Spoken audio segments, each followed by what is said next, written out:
Le sacré, c'est ton jour de jeûne. Le sacré, dans la semaine ou bien dans la journée, c'est ton heure de prière. Le sacré, c'est ton alliance avec Dieu. Le sacré, ce sont tes engagements spirituels. Tu as décidé de soutenir les vœux, il faut le faire. Tu as décidé de prélever ta dîme, de prélever tes prémices, il faut le faire. Ne mélange pas ce qui appartient au sacré en disant que Dieu va comprendre. Le sacré ne comprend pas. Ce qui lui appartient, il faut le donner. Si tu lui as promis des jours de prière, donne le jour. Donne le jour de jeûne. Donne les heures de prière. Ce que tu as promis de donner comme matériel, comme finance, donne ce qui appartient au sacré. Il faut séparer ça de ce qui est profane.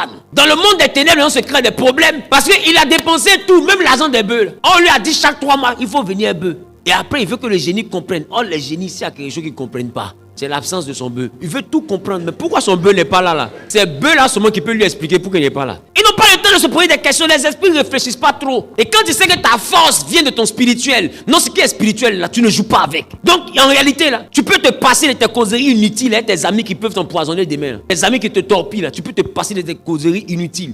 1 heure causer à Dieu, c'est trop te demander. Mais en même temps, tu as le fait bérer des amis pendant 3 heures au téléphone. Vous causez, c'est pas ce que vous vous dites. Mais vous parlez à Dieu, tu dis, c'est pas prier. Tu sais pas causer. Prier, c'est parler à Dieu, non? Non, parler à Dieu. Mais ça t'ennuie. Parce que le sacré n'est pas une priorité pour toi. Or, dans le mysticisme christocentrique, la priorité est donnée aux choses spirituelles. Chaque mois, ou si tu peux, chaque semaine, il te faut des repas spirituels. Des repas que tu peux distribuer aux gens. C'est des offrandes en termes de repas. Des pas spirituels. C'est-à-dire, en dehors de tes offrandes que tu fais à l'église, de ta dîme, de tes prémices, il te faut quelque chose que tu prends, que tu donnes à la société, aux humains. Tu comprends?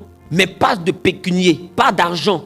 Forcément, alimentaire. Tu payes les fruits, tu partages. Tu payes les sacs de riz, tu t'en vas donner aux démunis. Ne leur donne pas l'argent, donne-leur la nourriture. Et si tu lui donnes l'argent, tu ne l'as pas forcément aidé. Il peut penser ça pour se transformer ça en joint, en rivaux, en cocaïne. Mais je ne sais pas quel vendeur de cocaïne ou de joint va accepter un sac de riz pour te donner. Et c'est pas ça que je comprends un peu. Les enfants qui sont dans la rue là, c'est majoritairement des grands drogués. Lui donner l'argent, il va regarder drogue, il va rien foutre, il va préférer drogue. Or, quand tu as préparé tchèp pour mettre dans sa main, là, ça ne peut jamais devenir drogue. Il a rien tchèp là comme ça, jusqu'à... Il est fâché, mais après, il n'est pas gratté, mais c'est quelque chose quand même. Au moins, tu lui as donné quelque chose de bien. Mais si tu lui donnes l'argent, ce n'est pas forcément quelque chose de bien. Si tu donnes l'argent, donne ça à une femme qui fait du commerce. Pas une jeune fille, il n'y a pas de bénédiction dedans. Localise des vieilles qui font le travail, des veuves qui sont de souffrir, qui travaillent, qui ont besoin d'un accompagnement. Et puis par mois, tu peux te lever, tu te dis, maman, tiens 100 000 pour compléter ton commerce. C'est des actions spirituelles. C'est tout ça qu'on appelle le sacré. Vous savez donner à l'église, vous ne savez pas donner à l'extérieur. En réalité, c'est ce que tu fais à l'église et à l'extérieur qui monte vers Dieu. Si tu poses tes actions seulement qu'à l'église, Dieu considère que tu ne l'aimes pas vraiment. Parce que Dieu, pour vérifier que tu l'aimes, il regarde comment tu te comportes aussi avec les autres. Parce que quand lui te bénit, là, c'est pour que tu sois une source de bénédiction. Mais Dieu, là, il ne boira pas de ta source, c'est les hommes qui vont en boire. Donc si tu donnes à Dieu et qu'il doit te rendre milliardaire, il ne te donne pas les milliards là, tant qu'il n'est pas sûr que ton bras fait du bien aux autres. Parce que les milliards là, il aspire à ce que d'autres familles puissent manger ça. Mais quand on quitte l'église, tout est autour de ta famille. Tu prépares pour ta famille. Tu payes jus pour ta famille. Pack d'eau minérale pour ta famille. Frites et poulet pour ta famille. Dieu voit que tout se résume à ta famille. Et puis après, si c'est trop aller loin, ta maman, ton papa, mais il y a toujours ta quoi? Ta ton.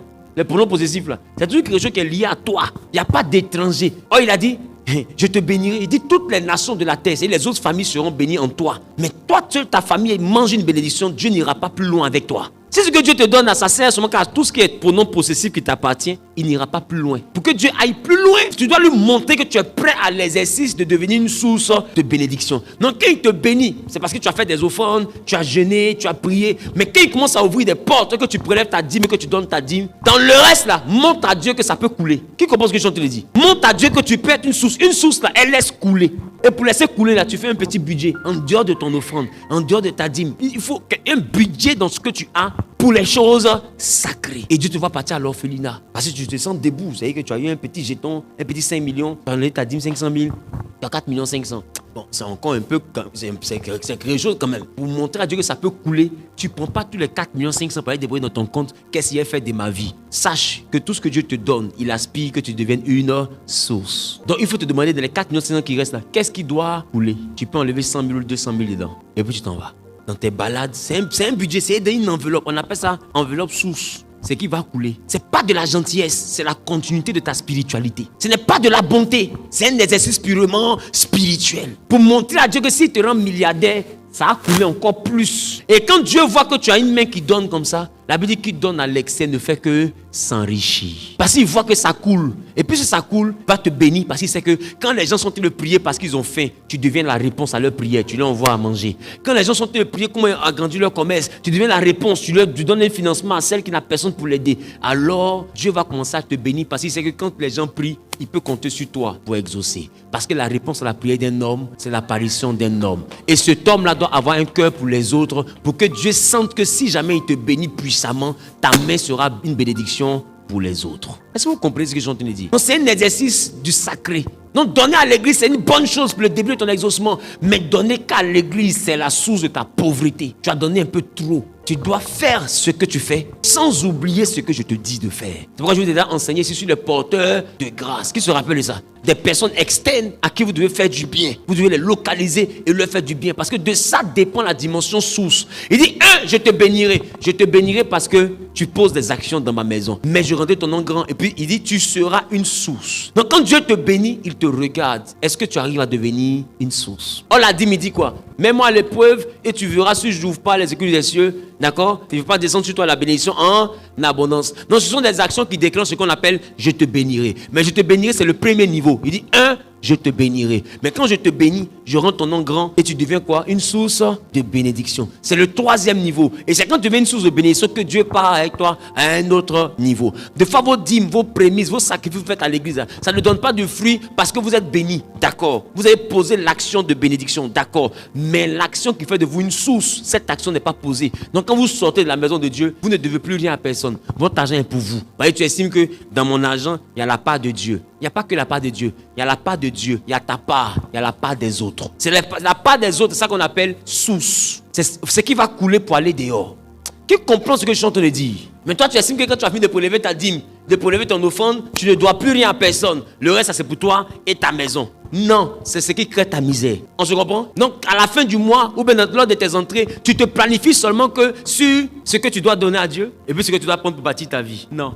Je te bénirai, je rendrai ton nom grand et tu seras une source. Dis à ton voisin, laisse couler. Et le problème, c'est que quand vous finissez de prélever vos dîmes et puis vous voulez laisser couler, vous allez encore laisser couler dans la main du pasteur. Parce que tu estimes qu'il a l'onction, si je lui donne, celui qui bénit Israël sera béni. Qui t'a dit que le pasteur c'est Israël? Je m'appelle Israël. Mais arrêtez, ça appauvrit. Ce que tu as déjà donné comme dîme, comme offrande là, l'église, son pasteur, tous vont se débrouiller dedans. Après ça, localise dans l'église quelqu'un pour laisser couler. Offre-lui un pantalon, parce que tu sais que c'est son même pantalon vert là, elle porte tous les jours. Tu as eu le temps de remarquer ça. Enlève, laisse couler. Tu vas, tu fais des achats, ben tu l'appelles. Vous partez en secret, vous faites des achats, 2 ou 3 pantalons. Et puis, directement, je viens de laisser couler. Dieu voit que tu es prêt, ou bien tu t'apprêtes à devenir une grande source de bénédiction. Et c'est ça qui va donner de la force spirituelle à tout ce que tu fais dans le panier à l'église. Sinon, si tu fais dans le panier, Dieu va te bénir, mais tu vas sentir comme s'il y a un mur. Parce que tu n'es pas devenu une source. Tu n'as pas laissé couler. Je parle à quelqu'un?